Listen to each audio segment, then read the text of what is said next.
রবিবার সকালে উত্তর চব্বিশ পরগনার গুমা বাজার থেকে অভিযান চালিয়ে বিরল প্রজাতির টিয়া পাখি সমেত একজনকে গ্রেফতার করল বন দপ্তর। রবিবার গুমা হাট থেকে পাখিগুলি উদ্ধার করে বন দপ্তর সূত্রে খবর, পাচারের অভিযোগে এক ব্যক্তিকে গ্রেফতার করেছে দপ্তর। জানা গিয়েছে, ওই ব্যক্তি বাপি মজুমদার, বয়স 37। ওই যুবকের বাড়ি হাবড়া থানা এলাকার হাট থুবা গ্রামে। মূলত পাখিগুলিকে বিক্রি করার উদ্দেশ্যেই এদিন হাটে নিয়ে আসা হয়েছিল।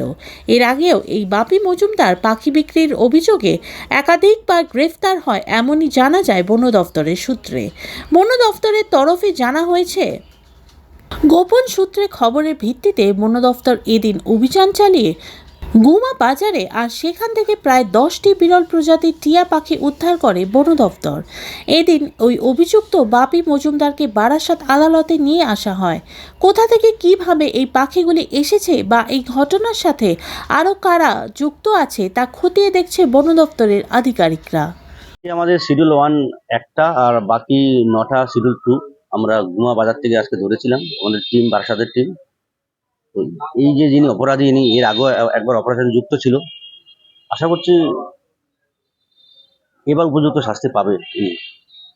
হ্যাঁ, উনি এর আগেবার একটা কেসে যুক্ত ছিলেন, কিন্তু উনি বেল পেয়ে যান, ফলে উনি এখনো বেলে আছেন। আশা করছি এই কেসে তেমন কিছু হবে না। এর আগেও কেসে যুক্ত ছিলেন, বিভিন্ন কেসে। এনার নাম হচ্ছে বাপি মজুমদার। এনার বাড়ি হচ্ছে হাটতুবা, হাবড়া। হ্যাঁ, আমরা আজকে করে ওনাকে প্রডিউস করব। আমাদের সব পেপার রেডি হয়ে গেছে, চলছে কাজ। প্রকাশ্যে করতে পারছে না, এরা লুকিয়ে বিক্রি করছিল। আমাদের টিম, আমরা এই সময় তো যেহেতু ব্রিডিং টাইম থাকে, তো এই সময় এরা আসলে ট্রেডিং করার জন্য বেরোয়। তো যতদিন না মানুষের সঙ্গে সচেতনতা মানুষের মধ্যে আসবে, ততদিন এটা বন্ধ করা খুব মুশকিল। আমরা একার পক্ষে নয়। আশা করছি যে যারা কেনেন তাদেরকে আমি বলবো যে আপনারা যেসব পাখি শিডিউলের মধ্যে পড়ে ওরা কিনবেন না। এটা ওয়াইল্ড লাইফ অ্যাক্ট অনুযায়ী খুব অপরাধ, এতে জেল ও জরিমানা দুটোই হবে। আপনারা এর থেকে বিরত থাকবেন, এটাই আমরা চাই। দেখুন, কেনা বিক্রি করা দুটোই অপরাধ 1972 সালের forest act, wild life act অনুযায়ী। তো সবাইকেই বলবো আপনারা এর থেকে বিরত থাকুন।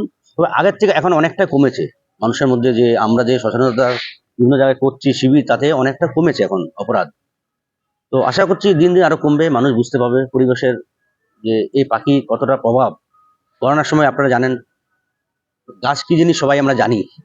আশা করি এইটাও আমরা বুঝতে পারবো, এবং এটাও আস্তে আস্তে কমছে আমাদের এই অফেন্সটা মানুষের মধ্যে। আমার নাম Dayal Chakraborty, range officer, Barasat range.